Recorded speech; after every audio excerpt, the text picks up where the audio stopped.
Hi, everyone. We're going to get started in just a minute here. I hope everyone enjoyed our lunch from Lazy Gourmet. Yay, Lazy Gourmet. Thank you. And again, it's so good to see everyone here. Thank you so much for being here. Thank you to the people that helped to organize this lunch, Michael and Estelle Jacobson, who recommended our speaker for today and helped with the organization, Kathy, Nicole, Bernie, who set up all of these chairs and helped with the food. Yeah. Round of applause for Bernie and his helpers. Ira and Marielle, who set up our technology for today, and the whole staff for making this happen. So if you want to thank them afterwards, I encourage it. So once again, quick reminder about the COVID policy. Unless you are actively eating, please keep your masks on to keep everyone safe. You can always come and get more hot drinks, tea and coffee over here throughout our presentation. And just a quick reminder of a few of our upcoming events. After today, our next Sholom Shishim event is another games afternoon on November 16th, Tuesday at 1 o'clock, which you can register for online. Our last games had bridge and mahjong, which was awesome. And if you want to bring other games, you can as well. And then we have another lunch, regular lunch, December 14th, like this program, which will have a very special presentation from the curator of the West Vancouver Art Museum, who will talk about Cornelia Oberlander. So you make sure you don't miss that. I know she is a very special part of this congregation. That's December 14th. And before then, at the end of this month, November 30th, we have our Hanukkah party with lunch and music with the amazing Amy Gilbert playing piano as well. So that will be kind of like a concert, sing-along, and it should be really fun starting off Hanukkah with a bang. And there is a JNF tzedakah box coming around. If it's at your table, please continue to pass it along. We are going to fill it up with tzedakah, as is our custom. Sheila Smith is in charge. And yes, hi, she's in the middle there. And then once it's filled, we'll have a drawing to figure out who gets the tax credit or something, which is nice, which is a nice incentive. Okay, without further ado, so Robb Lucy is our amazing speaker today. Thank you so much for being here.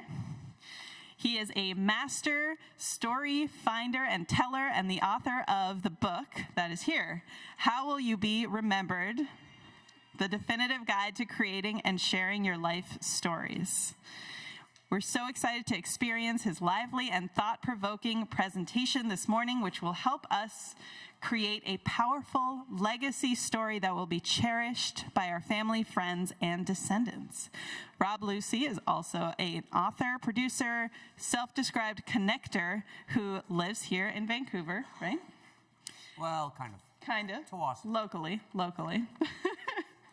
And before forming his own company, he was a journalist with the Canadian Broadcasting Corporation and spent 25 years on the local, national, and international boards of the Make-A-Wish Foundation and continues to help nonprofits in prostate cancer awareness and his local search and rescue team.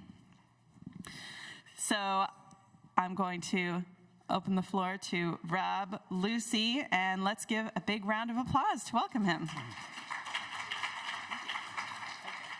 Thank you. Is this working? Hello, hello, hello. Is that working well enough for all of you? It is? Good. Thank you. I just was sitting there and thinking, if you enjoyed the pumpkin soup, I have 20 pumpkins on my driveway that I'm willing to get rid of. What the heck do you do with them? There's no room in huh? Feed the in Tawasin. You haven't been through the tunnel for 100 years, right? Anyways, I'll get rid of them somehow. So that's what we're going to talk about, and what I'm going to do is abridge what I've got in the book here and give you about 10% of what's in the book, maybe less than that. But there'll be enough for you to say, you've learned some things. And my story, the reason I got into this, and you know, everything in life happens in an instant, and you never know the power of it. I was on a plane back in the days when you could fly, and I was sitting beside a fellow, a well-known fellow from Vancouver, and we chatted away. And I was going to Toronto to get an award for the work I did in developing a couple of charities. And then I also told him I just did a book with my father, who landed on the beaches and fought his way through to Germany and was medaled with Montgomery. And this fellow sitting beside me said, "That's quite a legacy you've got." And I thought, legacy? I don't have a legacy. I have no kids. Who the heck am I going to give stuff to? And I'm not rich. I'm not going to be passing down a whole bunch of stuff. How can I have a legacy? He said, "You do." So that percolated in my brain for quite a while. And I did a lot of research. And 5 years after that plane ride, out came the book. So let's take a peek at it. That's the story of the book. It was, I was chatting with my doctor of literature in the back of the room. I said, this writing stuff is hard. And I thought it was easy as a journalist. You just pump out the story. No, when you're doing this kind of thing, it takes a little while. But the book is done very well. And here's what we're going to do. Give you a little taste of it. Okay. That's still there. So, what is a legacy? What's a legacy story? How can they benefit you and your family? How can it be a wholesome, lovable artwork that you create? We're going to figure that out in the next few minutes. I wanted to look at how a variety of things affected legacy. Could it be money? I hope you can see that. Maybe if all of you in front can see it. Is legacy all about throwing out the money at the back end? You're about to go and everybody gets stuff? Could be. Not the favored one. Legacy and sex. How do the male and females differ in their thinking of legacy? You can see that we men are simple beings. We're on or off. Whereas the rest of you are kind of complicated and hard to figure out. But actually, women are way better at collecting stories and making sure that they go down the line. Legacy and religion. I found 12 religions. All of them have the same phrase relative to legacy. I'll let you know at the end of that, or a little later. Legacy and ego. Do you have to have a big ego to build a legacy? Do you have to put your name on a building? This is a little bit of fun. The Pharaoh say, "I built these. I'm wonderful." Yes? Tell me I'm wonderful. Can you have a legacy? Can you have an ego when you build a legacy? Of course you can. Legacy in time. This one I thought about a little bit, and it'd be worthwhile to figure out how much time I have left. I've got to throw a dart. But should I start creating my legacies now because time may be short? So here's what I did. I put a line down there saying, the age I am now and the age I'll get to. I know I don't look it, but I just had a birthday the other day. My brain is 21, but the rest of me is 70. I know I don't look it, thank you very much, but... And then I guessed at how long I'm going to go. And I guessed at 84, and that seems today really low. And I might ramp that up, and I hope I'm going to ramp it up. My dad died at 95, and so I think I've got the same genes.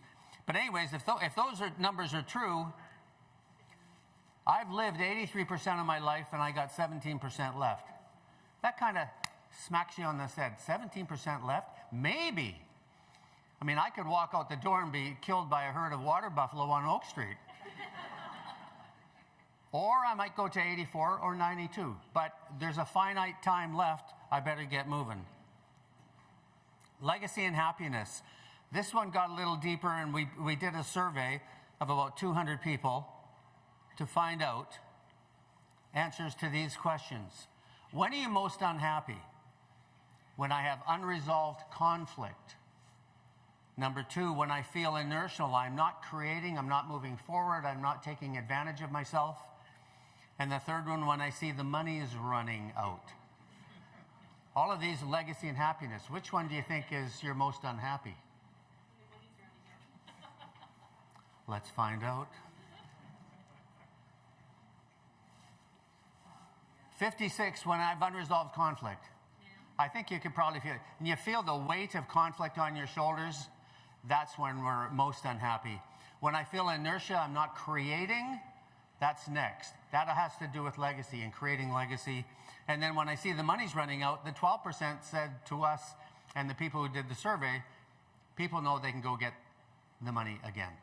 But you can't create those relationships if they're bad. You can't, you've got to make them good now. Legacy and happiness. This, a president that I'm sure they'd love to have him back in the office again. Most folks are usually about as happy as they make up their minds to be from good old Abe. And legacy and storytelling, what we're going to get into here. If you can see it at the back, there's a big mastodon. There's a little fella here saying, ooh, I'm in big trouble now, but good story if I make it home. It's all about story. I went into a bookstore when I was researching this, and I saw this title, The Secret Life of Bees. My wife and I raised honeybees at home in sunny Tawasin. So I picked up the book. I thought it was going to be all about bees. It wasn't about bees. Anybody read this? It was a great little book, wasn't it? But I saw that line, stories have to be told or they die. When they die, we can't remember who we are or why we're here. So pretty soon we're going to get into creating your story. After all that work, decided to come up with a definition of what legacy and storytelling is. A legacy is something I create that connects me to others, real important, enhances both our lives, makes me happy and makes them happy, tells a great story, and it affects people now, and it can affect them when you're gone. So we now have kind of a definition of legacy. Let's start creating them. So what we're going to do here is just do 3 ways of creating your own legacy story. And they're not hard. I ran into somebody coming in the door who had read the book. He said he did his, and it was easy, and it was fulfilling. So let's get going. Let's do tell your story. These are my great-grandparents. Irish immigrants came across in 1869. I was in Halifax. I went in and I learned, the research office in Halifax Airport. And the pier was called Pier 21? 21. Anyways, they arrived in Pier 21 in 1869. They got a little cabin north of northern Ontario. They came here with 3 kids, and they had 6 more in that little cabin. That's kids, go play. So I've got a picture of them, but I don't have their stories. I don't know anything about them because they probably were illiterate. They didn't have the technology to write the stories, but I know very little of them. But I'd love to learn more about them. We're not going to let that happen to our generation. Ellen Goodman says, what the next generation will value is not what we owned, but the evidence of who we were and the tales of how we loved. And I found this sitting on just in the front door there, whereas the Talmud said, and this fits right in with what we're doing,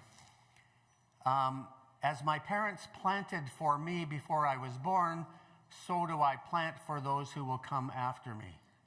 The Talmud Tanit 23a. That's what this means. We have to tell our stories because if we don't, they're going to be gone forever. So let's do a legacy letter. This is legacy number 1. Easy to do. I'm going to show, I don't mind, I'm going to tell you my personal legacy letter, and then you'll figure out what yours is. But this is an easy way to do it. In the book, there's about 500 values. I looked at the 500. I picked about 10 of them In red, I'm in the way here, aren't I, for some of you? You okay? I picked 10 of them, and I boiled down to 5. These were the 5 values that I think I lead my life in. I'm not kidding myself. I think these are them. Integrity, connection, wisdom, creativity, and joy. Now that I've got 5 values that I think really drive me, and the 5 that'll drive you, you can write your legacy letter. How do you do it? Write down why that value is important, and then write down a story that shows how you led that value. Why is it important to me? And here's a story to show you how I led my life with this value. I'm going to tell you one of mine, which is integrity. So I'm going to do exactly that. Why is it important? And here's the story. I was going to go climb Mount Waddington. That's it. On Sunday, I was packing. I got a call from Ken, a good friend. His wife, some of you probably knew her, died of breast cancer that night, early evening, Saturday. He said, I want you here next week, probably Thursday. And I said, Ken, I can't. I'm booked to go climb Mount Waddington. He said, that's great. And then I quickly said, they're a Catholic family. And I said, I will take a crucifix up and put it on the top of the mountain for Kathy. That worked for him. He said, do that. So we climbed. And it was can I say this, a bugger of a climb. It was tough. Sometimes those of you who have climbed before can say you start at the bottom and you feel great, but your body just takes over and says, no, not today.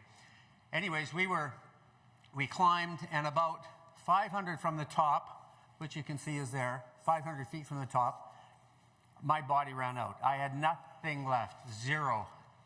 And the next step, too, was to clamp ourselves onto a vertical wall, jump over a crevice, put our hands and pitons, our feet, into the snow, and climb up this wall to the top. I looked at it. I couldn't do it. I was ready to vomit. But then I started to think, how's the crucifix going to get the top? If I gave it to one of the other guys, I'm not going to feel good at all. I didn't get it done. So I sucked it up, took a deep breath, jumped over this crevice, clamped myself onto the wall, and climbed up. Left the crucifix on the top for Kathy. And when I got back down the other way, I broke into tears, and it really got to me that I did it when everything should say you're not going to do it.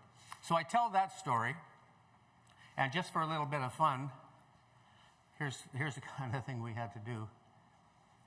That's about halfway through. I'm in the way.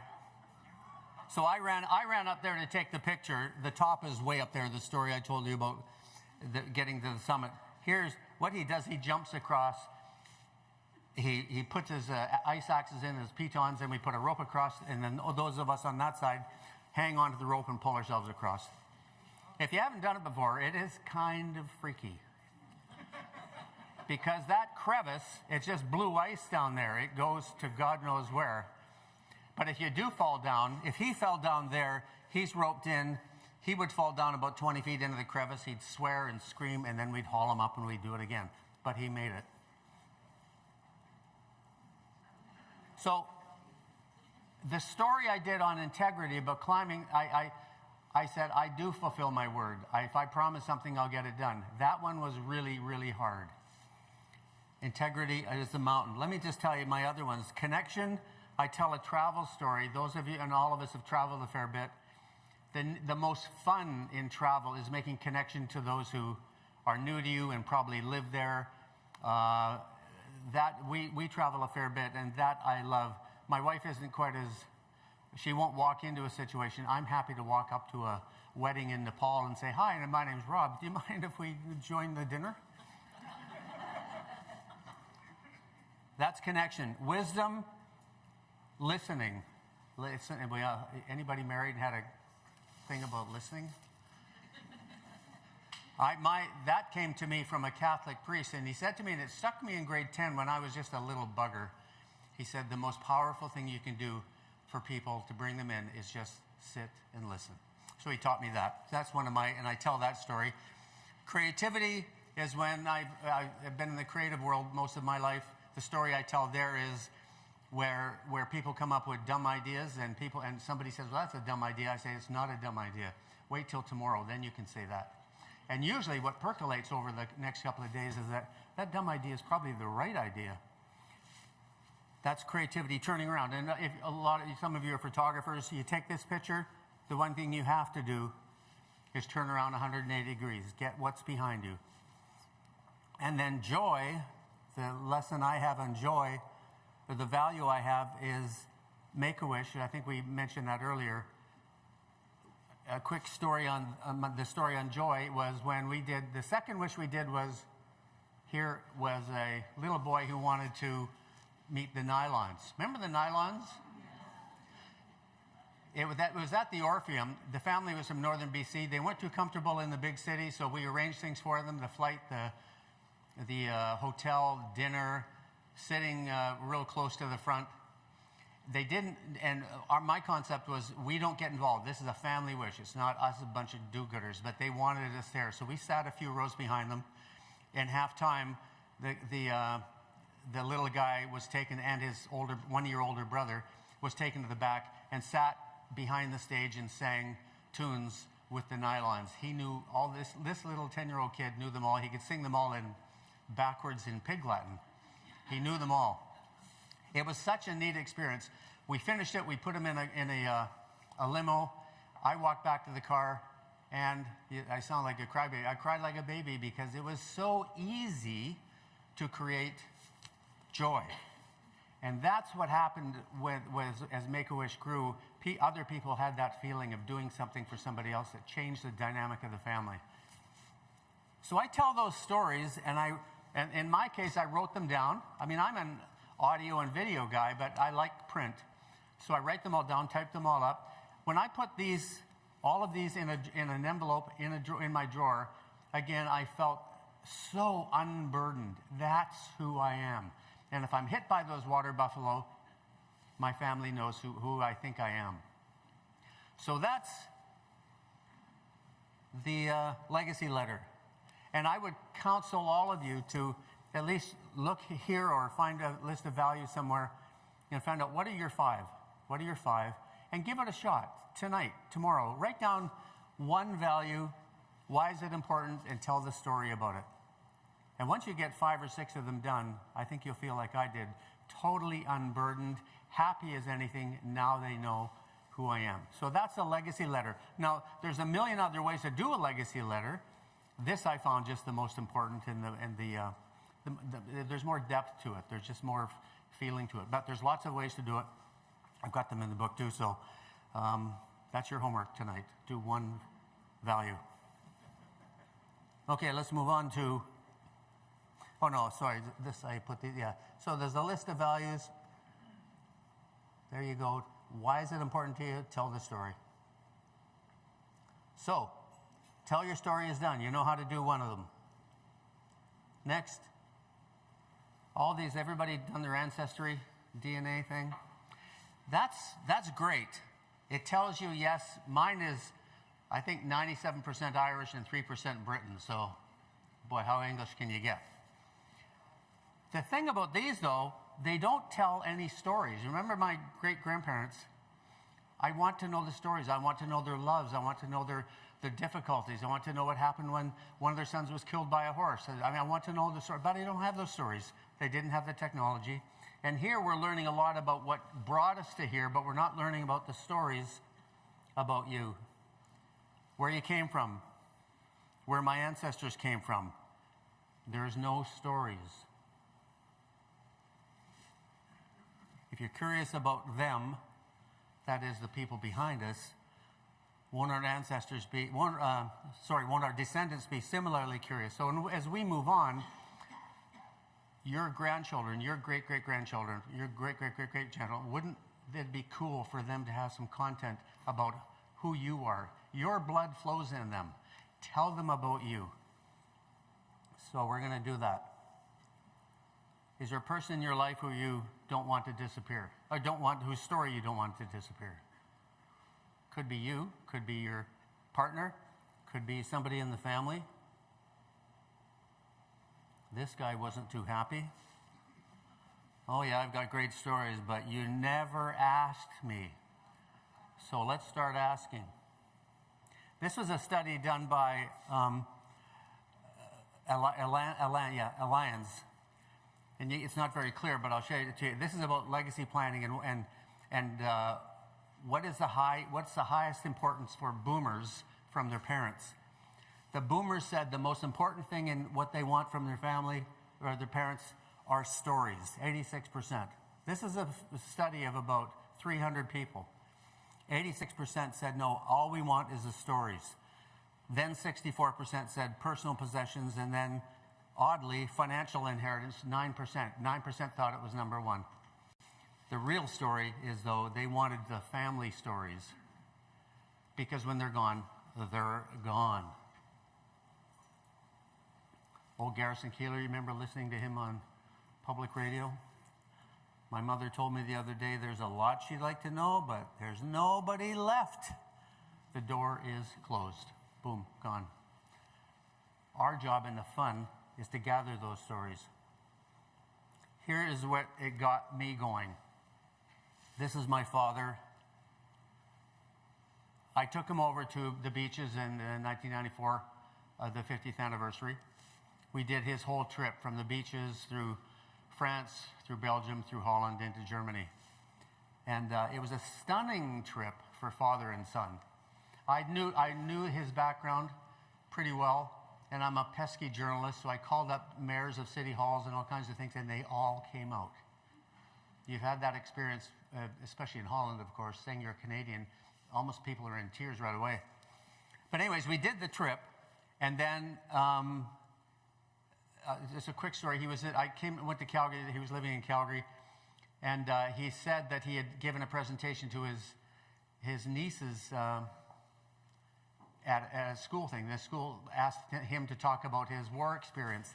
Dad's not a storyteller, so he and I started to build some stories, and pretty soon we had 24 fabulous stories. He wrote the book, and we launched it at the Museum of the Regiments in Calgary, if you know it. And it was a great thing. Here's Montgomery pinning on his military cross. So when I got this done, and it wasn't hard, it was my father, but it was such a great feeling for my family. I've got 4 sisters, and then there were probably 200 people at the museum. It was stunning. Now, I'm not saying you can do a book on friends of yours or people who are important to you, but you can do some things. Here's how easy it is. It doesn't have to be difficult. You don't have to have an excuse. You've got somebody whose story you want to get. Here are the excuses that you might use. I want to blow them out of the water, though. There's no time. Quick story. We were going through the Panama. I'm leaning on the rail of Gatun Lake. A lot of you done it, no doubt. And this older man, probably 20 years older than me, 25 years older, we started chatting away. He ended up being a merchant marine in the U.S.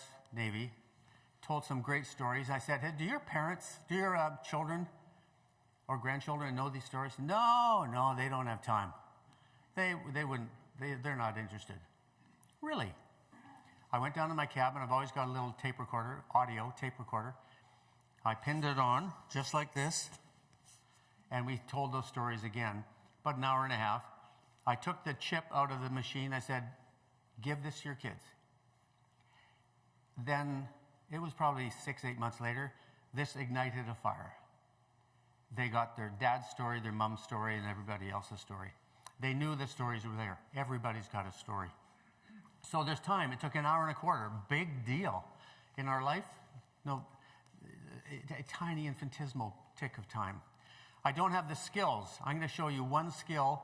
If you want to gather the story of one person or even of yourself, there's one question to ask. I'll get to it. I don't have a story. My father said that. You've got to be kidding. We did a lot of stuff about the war. but then a lot of stuff about developing business in Calgary and all the rest of it. Once you get somebody talking, I don't have a story, I don't have a story. Well, that's okay then. Let's not bother about it. Hey, tell me about your schooling. They'll start. And once they start, it's hard to stop. Mostly of the time, it's hard to stop. So, you don't need much time. The skill I'm going to show you, I don't have a story. Of course you have a story. I'm not a techie. I believe in keeping it simple, and an old CBC radio guy, I just tape them first.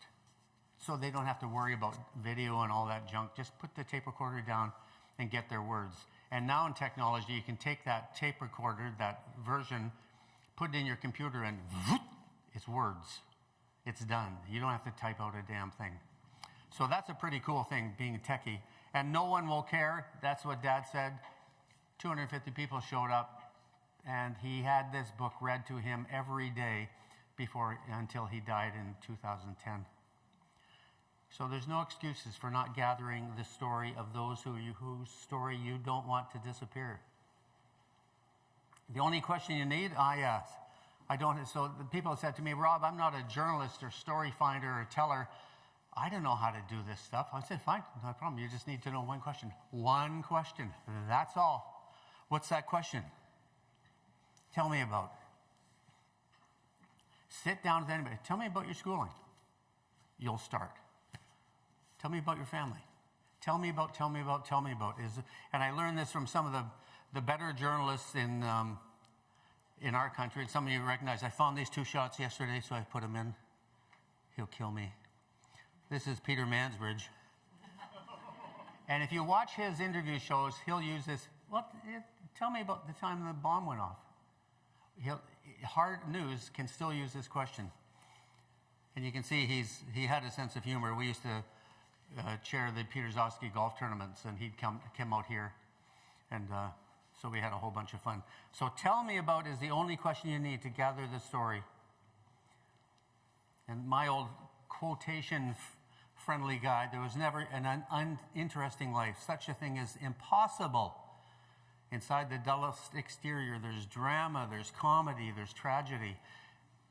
Almost 100%, they'll mention something, you'll go, oh, the barn blew up and you lost the horses? Tell me about that. And you didn't know that story even existed. Okay, just a quickie, I taught at SFU for a few years.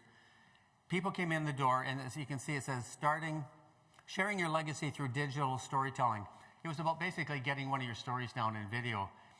These people came in over and over and said, I don't know if I have a story. So we walked through what story is and what it can be. All of them developed a story. Tears galore when we showed them to their families. So it was a whole bunch, and it just proved to me that you just ask that question, you're going to get stuff, and you'll be surprised at what comes out.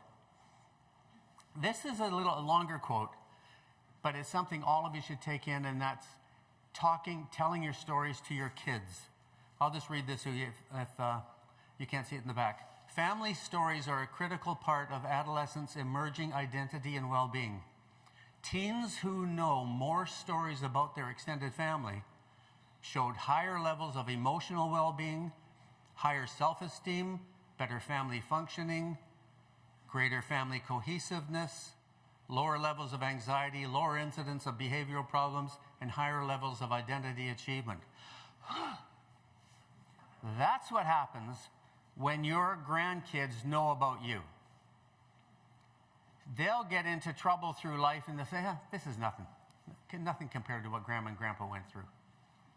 That's the psychology behind it. If the kids know about you and about their parents too, they're just more solidly based. We did a great interview with the fellow who runs the Department of Psychology at Emory University in Atlanta. Yeah. And it was amazing. So I've got anybody who's got kids now, I am counseling them to tell them stories. So, there's no excuses. None. It's easy. An hour will do it. You've got the question. You've got the technology. Gather that story of yourself or somebody whose story you don't want to go away? Yeah, just to reflect that. Tell me about your family. Tell me about your schooling. Tell me about that incident when the barn burned down. Tell me about when you fell in love with Grandpa. Tell me about. And you'll get tons of stuff. And you could do it in 15 minutes. You could do it in an hour, however long it takes that you think you'd want to spend. So, telling your story. Remember the one with my values and the climbing of the mountain and the whole thing, and I did a story on each one of those values. Gather their stories, meaning you gathering the story of somebody whose story you don't want to disappear. And yes, it can be your story just as easily as it is theirs. Follow the same track. But now let's create some new stories, create some new legacies and the stories that go along with them. Just to remind you, a legacy is something, it connects me, it enhances our lives, it makes me happy, it tells a great story, and it affects others when I'm gone. So what we're learning here is your legacies are your stories, and your stories become your legacies. But let's create some legacies now and do it this way. How am I doing for time? Well, whatever it is, we're going to stay here till I'm done. You have significant strengths. And if you add a value to those significant strengths, you can create a neat little legacy that has the properties we just went through. Let's do some. I have talents, and I'm going to pick a talent, and I'm going to pick gardening, writing, outdoor enthusiast. I better put on my glasses. So I have those talents. And then I have skills that I work with, and those skills are media production, marketing, and public speaking. So now that I pick a talent and a skill, I'm going to try and create a legacy. So my talent and skill, as we looked at just now, is gardening. What the heck can you do here? Now, this is creating legacy at a really simple level, but it's real important to do. My talent is gardening. What could I do? The most fabulous legacy I'll ever create is right here. What the hell are you talking about, Rob? This is in sunny Tawasin, where you turn onto our street. You go down here, there's this ugly thing, then you go down there, and all our houses are on the cliff overlooking Vancouver. But that, in the spring, looked ugly as heck. Weeds all over the place, it was a mess. So I just went home, got a bunch of tools, came back and started cleaning it up. In 5 minutes, there were 10 people there. From this side of the street. I'd never met them before. What a fabulous idea, Rob, blah, blah. So we all cleaned it up, and I said, okay, $10 a piece. 10 bucks, 10 bucks, 10 bucks. Went down below to the gardening store, got a bunch of stuff, and for 10 years now, this is a little botanical garden at the corner. And it doesn't take me long. And when I'm planting in the spring, people are just sucked out of their houses. What can I do, Rob? And so we call it the legacy garden, because I've made them promise that if I get hit by those water buffalo, they will continue this garden. This is purely nothing more than just a real clean legacy. We've enjoyed it. It brought us together. All the people along the block now know each other. And it was easy. Real easy. Don't part with your illusions. When they're gone, you may exist, but you may have ceased to live. I could have driven by that damn garden for the last 10 years and said, yeah, somebody's got to get to that. Somebody's got to do it.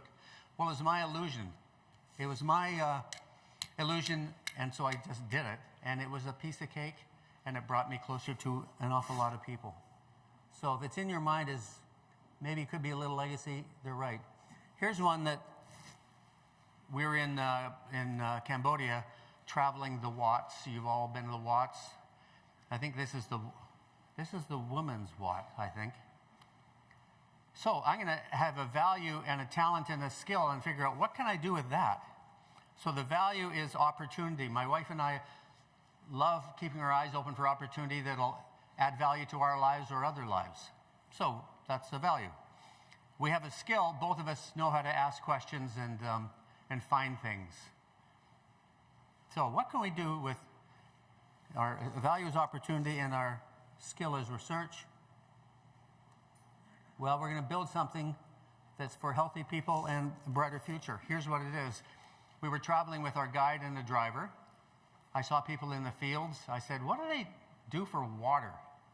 He said, our guide said, it's all surface water. And those of you who've been to Cambodia probably know they're in the fields. It's all surface water. And that surface water is what they wash in. That's what they drink. That's what keeps them alive. But it's awful, bloody stuff. It's on the surface, full of bad things. And so we heard this. We went and found the guy. We used our skills of asking questions. We found the guy who had built one pump. And we wanted to find him. So we went through the hotels and said, do you know Paul? Do you know Paul? Oh, yeah, he was over there. He should be there tomorrow morning at 8. So anyway, we met him at 8. We said to Paul, can you take us to the pump you put in? He took us there. The family of 6 in a little enclave was using the pump. And I said, how much? He says, it cost him about $150. Gave it to him, and I said, good luck. Do this for another family. He's a smart cookie. He took a picture of one of the family and this is the pump that he built for us. And I think I've got a little close-up here. Yeah, there it is. Donated by Kim and Robb, Vancouver, Canadian philanthropy. He put this up, I think knowing that I was going to pass it around to my circle, which I did. And I think he got about 10 more wells out of the deal. Because he was smart. He was a marketer. $150 changing the lives of 6 families? Pretty easily done. So that's creating a legacy using your skills and talents. I'll run through these. This is from the book, and I sent these out to friends and saying, define what your value is, your talent and skill is, and then create something. So I'll read these because they're hard in the back. Bruce, his value is growth. He's a soccer coach, so he brings in a World Cup coach every year to teach his kids. What's the legacy there? The kids love it, the coaches love it, the parents love it, the kids get better, and they will carry that thing forward. So Alan, the former Chief Justice of Alberta, his value is caring. He's an organizer. He gathers empty bottles for street people and shows them how to gather them and how to turn them into money. Anna, a lady who is a trustee with the BC Sports Hall of Fame with me. Freedom is her value. Her talent is an educator, and she does money management for low-income single moms who don't know how to manage money. Chris, my wife's cousin, his value is creativity. His talent and skill as a designer, and he does right skill development sessions for cities, for inner cities. So we can throw out some great ideas on the wall and to see what's going to click. Peter, his value is conservation. He's a handyman. He fixes all the issues of 10 nonprofits in town if they have any issues physically. Chuck is a former head of RCMP Drug Squad. His value is contribution. He's a team builder. He wanted to build a community substance abuse strategy. It's built. It's sitting on a beautiful lot in Tsawwassen right now. A couple more. George, I worked with him at As It Happens. Remember As It Happens? George was Barbara's main man, and I was lucky enough to go in there. Anyways, his value is enthusiasm and cooking, and he does a recipe book for senior home volunteers. One more, Leah, executive director of the Prostate Cancer Foundation. Her value is compassion. She's an organizer, and she's begun a football program where there was none. So what they did was they took a value, I got these talents and skills. What the heck can I do? It worked like a charm. They built all these, and there's probably a whole bunch more out there that I don't know about. So here's another one that I did. The value is giving back. Myself and my partner talked about that, and we knew that giving back was important to us. Storytelling is what I do. You can probably tell. I don't mind talking. Not when my wife's talking, though. So storytelling, and then we can develop a legacy. Now, I think I mentioned this organization before, but What do you think the legacy is? No. An organization. This one. So we began Make-A-Wish here in British Columbia. Then we developed the Canadian Foundation. Then I was on the international board for 15 years. But when I'm not wonderful, but it's so easy. It was so easy to do one wish. We never knew what the heck this would turn into. And we're now 48 chapters around the world. We went and did a wish for a kid just up the street.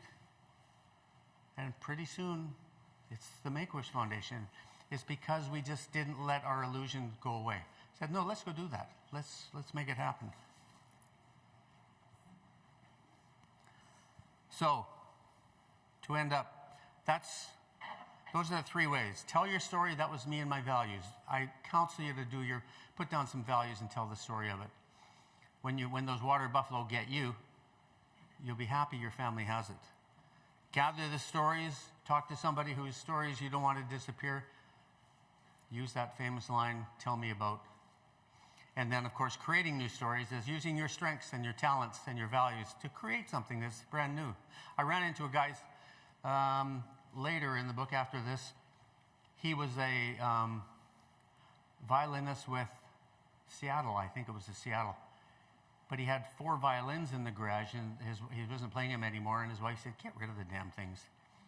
He put up a sign at the community center and saying, violin lessons free. Boom. Kids and adults were down there. He had to throw away 4. He only had 4. And that's been going on now for, I think, about 20 years. What's the legacy there? Did people enjoy it? Yes. Did it give them value? Yes. Will it move on in the future? Yes. Easy to do when you think it through. That's that. So that's my counsel to you is it's not hard to do. I ran into somebody coming in here today who said they read the book and it was not hard to do. To start with the value, the first lesson. And I was pleased to hear that. And if all of you start, we do have some books here. I am a Canadian author, by the way. Anyways, you're happy to see these books. Or if you want to chat about a project you've got going, I'd be happy to do that too. So I think I've gone over time. I thank you very much for being attentive, and we'll see you again, I hope.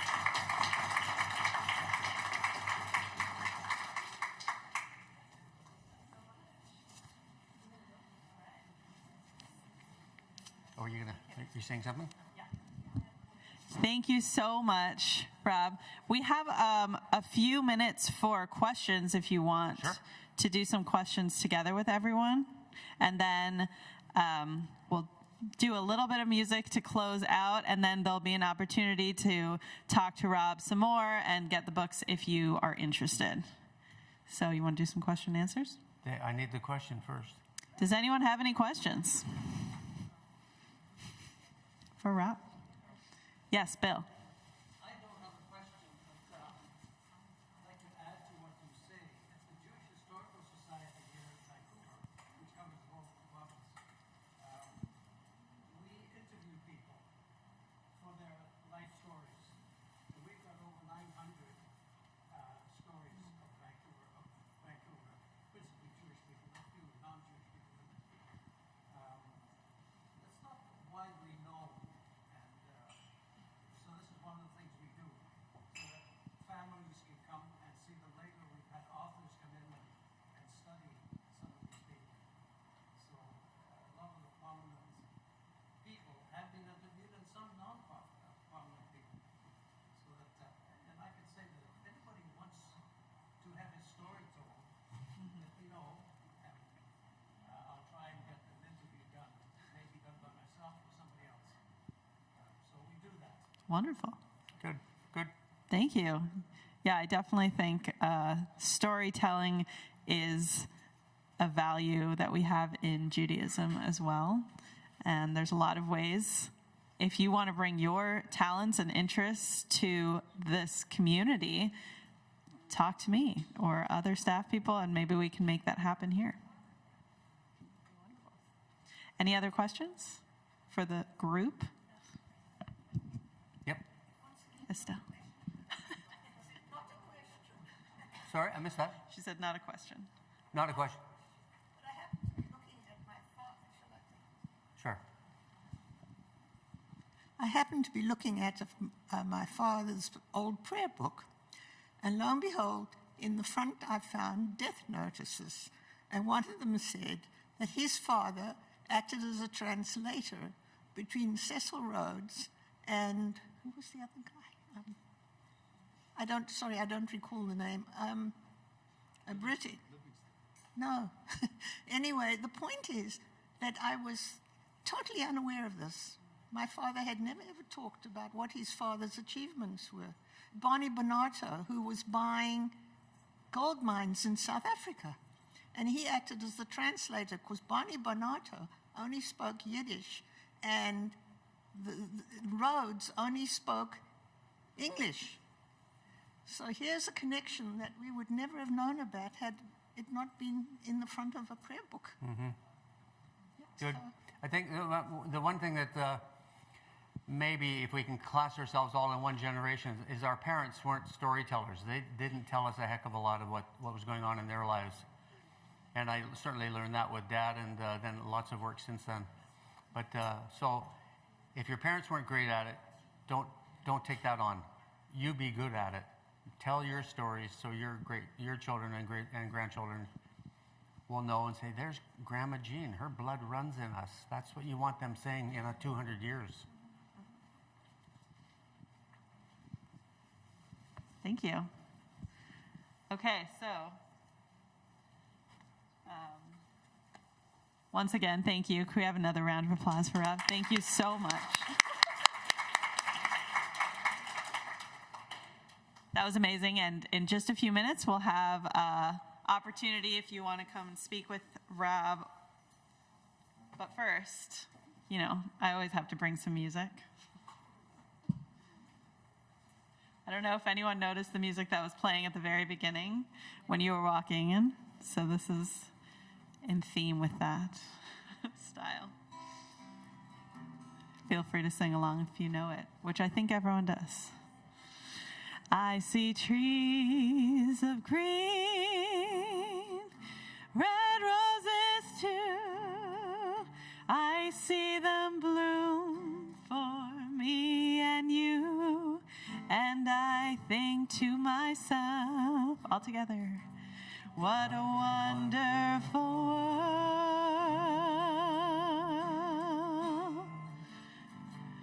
I see skies of blue, clouds of white, bright blessed day, dark sacred night, and I think to myself, what a wonderful world.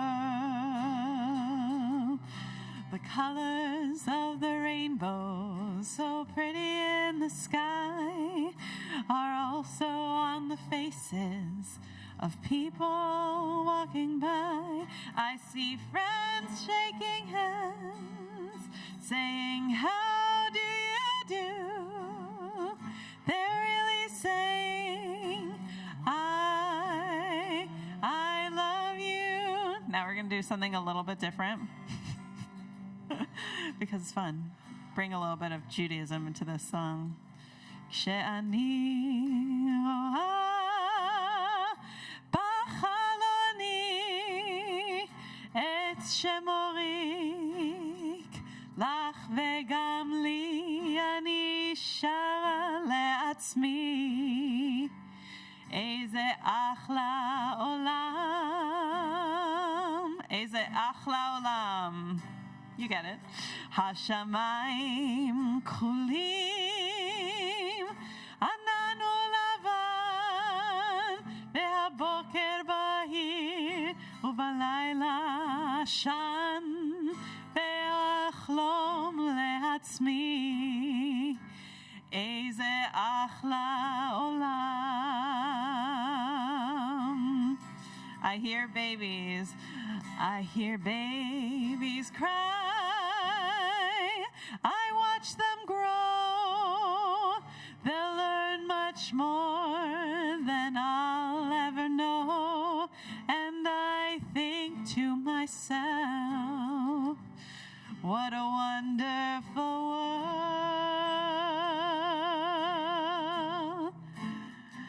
Yes, I think to myself,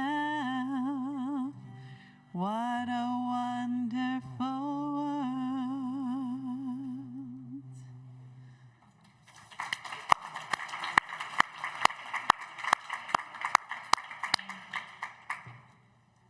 So, thank you, everyone. I hope you are all inspired to write your legacies and tell your stories. And now we'll have some time to debrief.